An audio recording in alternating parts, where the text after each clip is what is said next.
Bismillahirrahmanirrahim. Assalamualaikum warahmatullahi wabarakatuh. Alhamdulillahirabbil alamin. Asyhadu an la ilaha illallah wa asyhadu anna Muhammadan abduhu wa rasuluh. Allahumma shalli ala Muhammad wa ala alihi wa sahbihi ajmain. Amma ba'd. Sahabat sekalian yang dimuliakan Allah Subhanahu wa taala. Bersyukur kita kepada Allah yang telah memberikan banyak kenikmatan kepada kita sehingga kita berkesempatan untuk hidup yang tentunya kesempatan ini adalah untuk menambah kebaikan hidup kita di dunia, bekal hidup kita di akhirat. Sahabat yang dimuliakan Allah Subhanahu wa taala, perintah saum dalam Al-Qur'an menjadi kewajiban atas kita orang-orang yang beriman. Ya ayyuhalladzina amanu kutiba alaikumussyiyam kama kutiba alal ladzina min qablikum la'allakum tattaqun. Saum merupakan aktivitas yang sangat istimewa. Selain ia merupakan bagian dari perintah yang tertuang sebagai bagian dalam arkanul Islam, saum ini pun menjadi sesuatu yang sangat spesifik karena ia menyangkut hubungan dirinya dengan Allah. Ramadan adalah bulan di mana saum wajib Allah undangkan untuk kepentingan orang-orang yang beriman. Dan seluruh umat Islam dimanapun berada di seluruh dunia serempak setelah datangnya bulan Ramadan melaksanakan saum dengan bersegera. Tentu inilah gambaran dari keimanan ketika Allah menyeru, memerintahkan untuk melaksanakan saum, maka orang-orang yang beriman bersiap secara fisik dan mental menghadapi perintah saum ini. Sahabat yang dimuliakan Allah Subhanahu wa taala, saum sebagaimana kita ketahui ada aktivitas sahur, ada pula aktivitas berbuka. Tentang sahur, Rasulullah SAW memberikan contoh kepada kita.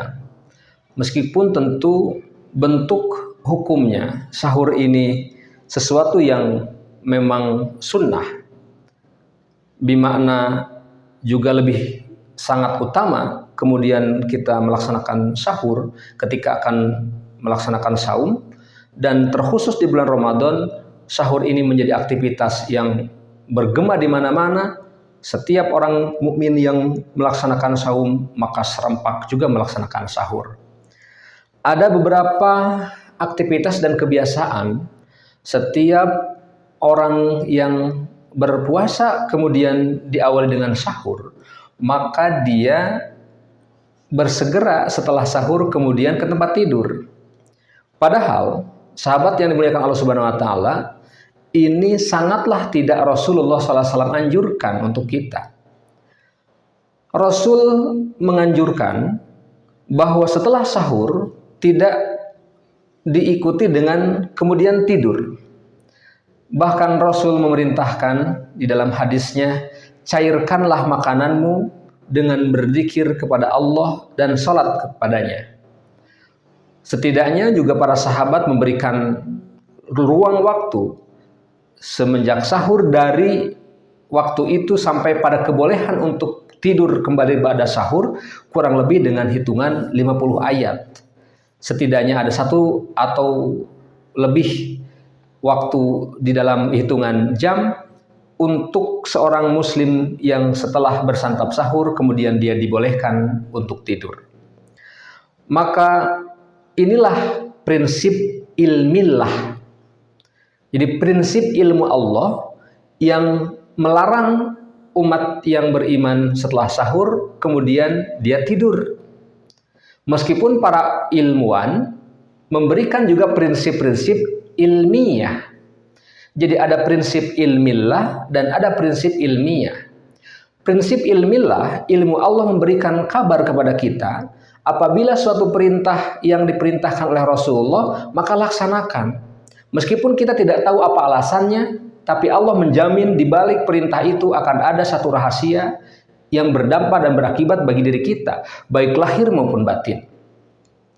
Dan diperkuat oleh alasan-alasan ilmiah. Ternyata sahabat yang dimuliakan Allah Subhanahu wa taala, tidur setelah sahur itu setidaknya akan membangkitkan beberapa penyakit.